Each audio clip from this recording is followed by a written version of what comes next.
South ఇండియాలోనే అతి తక్కువ ధరలకి రత్నాలనందించే ఏకైక సంస్థ 6JVR.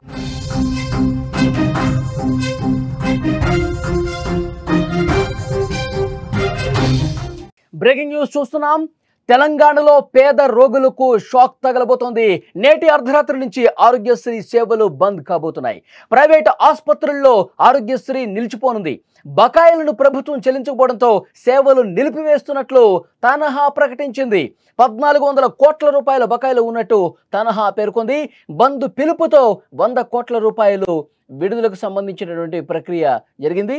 అయితే బంద్ కొనసాగింపుపై ప్రస్తుతం భిన్నాభిప్రాయాలు వ్యక్తమవుతున్నాయి. పేద ప్రజల ఆరోగ్యానికి అండగా నిలిచే ఆరోగ్యశ్రీ సేవలు త్వరలో నిలిచిపోనున్నాయి. సెప్టెంబర్ 16వ తేదీ అర్ధరాత్రి నుంచి ప్రైవేటు ఆసుపత్రుల్లో ఆరోగ్యశ్రీ సేవలు నిలిపివేయబోతున్నట్టు ఆరోగ్యశ్రీ నెట్వర్క్ హాస్పిటల్స్ అసోసియేషన్ తనహా ప్రకటించింది. దీనికి కారణం ప్రభుత్వం ఆరోగ్యశ్రీ బకాయిలు చెల్లించకపోవటమే. గతంలో బకాయిల చెల్లింపు గురించి ప్రభుత్వం హామీ ఇచ్చినా అది మాత్రం అమల్లోకి రాలేదు. దీనివల్ల ఆసుపత్రులపై ఆర్థిక భారం పడుతుందని, అందుకే సమస్య పరిష్కారం కోసం ఆరోగ్యశ్రీ సేవలు నిలిపివేయబోతున్నట్టు ప్రకటించారు.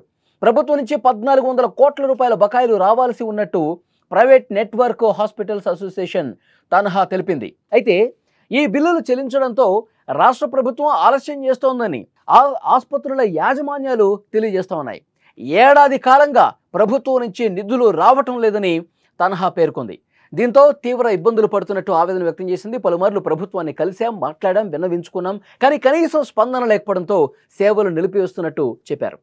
నిధుల లేమితో ఆసుపత్రులు నడిపించే పరిస్థితి కూడా లేదని ఆవేదన వ్యక్తం చేస్తున్నారు. అయితే తనహా బంద్ పిలుపు నేపథ్యంలో ప్రభుత్వం తాజాగా 100 కోట్లను విడుదల చేయడంతో ఆరోగ్యశ్రీ సేవలు నిలిపివేత మీద ప్రస్తుతం భిన్నాభిప్రాయాలు వ్యక్తమవుతున్నాయి. ప్రభుత్వానికి వ్యతిరేకంగా ఎందుకు వెళ్ళటం అని కొంతమంది యాజమాన్యాలు మాట్లాడుతుంటే, మరికొంతమంది మాత్రం 100 కోట్ల రూపాయలు సరిపోవు అని డిమాండ్ చేస్తూ బంద్ వైపే మళ్ళుతా ఉన్నారు. అసోసియేషన్ అధ్యక్షుడు డాక్టర్ రాకేష్ మాత్రం అర్ధరాత్రి నుంచి సేవలు నిలిపివేస్తామని చెప్తున్నారు.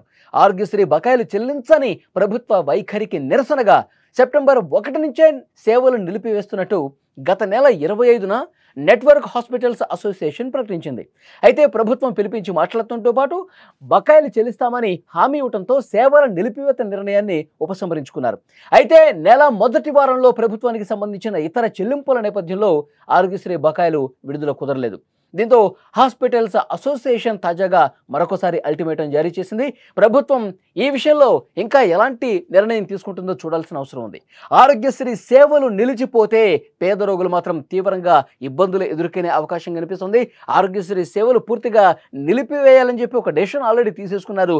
చాలామంది ప్రైవేటు ఆసుపత్రులు ఈ బంద్ వైపు అడుగులు వేస్తున్నటువంటి పరిస్థితి ఉంది. ఈ బంద్ పిలిపించినటువంటి మొదట్లోనే ప్రభుత్వంతో చర్చలు జరిపారు. ప్రభుత్వం కొంత సానుకూలంగా స్పందించింది. ఎప్పుడైతే ప్రైవేట్ హాస్పిటల్స్ మొత్తం కూడా ఈ ఆరోగ్యశ్రీ అమలు చేస్తున్నటువంటి నెట్వర్క్ హాస్పిటల్స్ అన్నీ కూడా ఒక్కతాటి మీదకి వచ్చి ప్రభుత్వం బకాయిలు విడుదల చేస్తేనే, ఎందుకంటే బకాయిలు బాగా పేరుకుపోయి ఉన్నాయి, మేము ఆసుపత్రులు నడపలేనటువంటి సిచ్యువేషన్ కనిపిస్తోంది, దయచేసి విడుదల చేయండి అని చెప్పి ప్రభుత్వాన్ని కోరారు. కానీ ప్రభుత్వం కనీసం స్పందించడం లేదు. ఇప్పుడు హడావుడిగా మేము బంద్ ప్రకటించిన తర్వాత కేవలం 100 కోట్ల రూపాయలు మాత్రం విడుదల చేశారు. ఉన్న బకాయిలు మాత్రం 1400 కోట్ల రూపాయల బకాయిలు ఉన్నాయి. కానీ కేవలం 100 కోట్ల రూపాయలు ప్రకటించి 100 కోట్ల రూపాయలు విడుదల చేసి దాన్ని పూర్తిగా ఇంకా ఈ 1400ని 100 కోట్ల రూపాయలు ఇస్తే మిగతా 1300 కోట్ల రూపాయలు ఎప్పుడు విడుదల చేస్తారు? ఇప్పుడు కనుక మేము బంద్ చేయకపోతే, ఇప్పుడు కనుక మేము ప్రభుత్వం మీద నిరసన వ్యక్తం చేయకపోతే ఇంకొక సంవత్సరం వరకు కూడా ఈ బకాయిలు ఇదే విధంగా ఉంటాయి. మొన్ననే కదా 100 కోట్ల రూపాయలు విడుదల చేశామని చెప్తారు. కాబట్టి పూర్తి స్థాయిలో బకాయిలు విడుదల చేయాల్సిందే అంటూ కొంతమంది మాట్లాడుతున్నారు. సరే, కొన్ని ప్రైవేటు యాజమాన్యాలు అయితే ప్రభుత్వంతో ఇప్పటికిప్పుడు గొడవకి దిగి ఇప్పటికిప్పుడు ఈ బంధులు నిరసనలు ప్రభుత్వానికి వ్యతిరేకంగా వెళ్తే ఆఖరికి నష్టమే జరుగుతుంది. కొద్ది రోజులు వెయిట్ చేద్దామన్న ఆలోచన కొంతమంది ఆసుపత్రి యాజమాన్యాలు చేసినప్పటికీ కూడా మరికొంతమంది మాత్రం ఇది పూర్తిగా ప్రభుత్వం నిర్లక్ష్యం కింద చూస్తూ ఉన్నారు. ప్రభుత్వం కనీసం స్పందించడం లేదని చూస్తూ ఉన్నారు. ఎప్పటి నుంచో బకాయిలు ఉన్నాయి. కేవలం 100 కోట్ల రూపాయలు ఏం సరిపోతాయి? ఆసుపత్రులు ఏ విధంగా నడిపించాలి?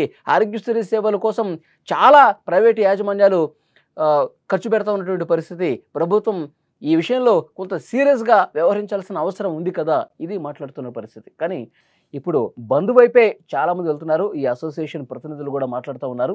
బంద్ చేసి తీరుతాం, 100 కోట్ల రూపాయలు ఏమాత్రం కూడా సరిపోవు, కనీసం 1000 కోట్ల రూపాయలైనా విడుదల చేయాల్సిందే అంటూ పట్టుబడతా ఉన్నారు. కొంతమంది ఈరోజు రోడ్ల మీదకి వచ్చి తమ నిరసనను వ్యక్తం చేసే అవకాశం కూడా కనిపిస్తుంది.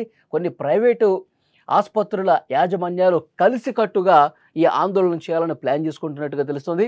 ఈ అసోసియేషన్ అధ్యక్షుడు డాక్టర్ రాకేష్ కూడా మాట్లాడారు. ప్రభుత్వం కనీసం గత కొన్ని రోజులుగా మేము మాట్లాడుతూ ఉన్నాము, కలుస్తూ ఉన్నాము, మా ప్రాబ్లమ్స్ అన్నీ చెప్తా ఉన్నాము, పట్టించుకోవటం లేదు. కనీసం అంటే కనీసం కూడా మా వైపు కన్నెత్తి కూడా చూడని పరిస్థితి ప్రభుత్వంలో ఉన్న కొంతమంది పెద్దల వ్యవహార శైలి కనిపిస్తుంది. సో దీనికి నిరసనగానే ఒక గట్టి ఆందోళన చేయాలని చెప్పి పిలుపునిస్తా ఉన్నామని ఆయన మాట్లాడుతున్న పరిస్థితి. సో ఏదేమైనప్పటికీ ప్రైవేట్ ఆసుపత్రులు యాజమాన్యాలు ఈరోజు ఎంతమంది పూర్తి స్థాయిలో ఆరోగ్యశ్రీ సేవలు నిలిపేస్తారన్నది మరికొద్ది గంటల్లో తేలుతుంది. అయితే పేద రోగులను మాత్రం చాలా ఇబ్బంది గురి చేసే అవకాశం ఉంది. ఎందుకంటే పేద మధ్యతరగతి ప్రజలు ప్రైవేటు ఆసుపత్రుల్లో ఆరోగ్యశ్రీ నమ్ముకొని ఉన్నారు. ఎందుకంటే వాళ్ళందరూ కూడా ఏదైనా ఒక పెద్ద వ్యాధి వచ్చినా, రోగం వచ్చినా వాళ్ళు ఆసుపత్రులకు వెళ్ళి లక్షల రూపాయలు కట్టలేరు. సో ప్రైవేట్ ఆసుపత్రుల్లో వాళ్ళు ఆరోగ్యశ్రీ కార్డు ఉంటే కనుక డెఫినెట్గా వాళ్ళకు ఉపయోగకరంగా ఉంటుంది. చాలామంది ప్రైవేట్ ఆసుపత్రుల్లో ఆరోగ్యశ్రీ కార్డును ఉపయోగించుకుని పేద మధ్యతరగతి ప్రజలు చికిత్స తీసుకుంటున్నారు. ఒక మంచి కార్యక్రమం, ఒక మంచి ప్రభుత్వం అందించే వైద్య సేవ ఇది కనుక నిలిచిపోతే చాలామంది ఇప్పుడు వీళ్ళు ఆందోళన చేయటమే కాదు, పేదలు మధ్యతరగతి ప్రజలు కూడా రోడ్ల మీదకి వచ్చి ఆందోళన చేసే పరిస్థితి ఉంటుంది. ప్రైవేట్ యాజమాన్యాలు ఈ కార్డుని తిరస్కరిస్తే వాళ్ళు రోడ్డును పడే అవకాశం ఉంటుంది. ఆస్తులు అమ్ముకొని ఆసుపత్రుల్లో చూపించుకోవాలనేటువంటి పరిస్థితి ఉంటుంది. సో డెఫినెట్గా ప్రభుత్వం దీని మీద సీరియస్గా ఆలోచించాల్సిన అవసరం ఉంది. ఎవరైతే కొంతమంది ప్రైవేటు యాజమాన్యాలు ఈ బంద్ చేసే ఉద్దేశంతో ఉన్నారో వాళ్ళని మళ్ళొక్కసారి పిలిపించి మాట్లాడి ఈ బంద్ను విరమించే విధంగా, ఈ నిరసనను పూర్తిగా విరమించుకునే విధంగా మీరు బకాయిలు ఇంకా ఎక్కువ మోతాదులో విడుదల చేస్తారా, లేదంటే వాళ్ళకు మళ్ళీ ఒక బలమైనటువంటి హామీ ఇచ్చి ఈ ఆందోళన విరమిస్తారన్నది ప్రభుత్వం తప్పకుండా దీని మీద దృష్టి పెట్టాల్సినటువంటి అవసరం అయితే కనిపిస్తోంది.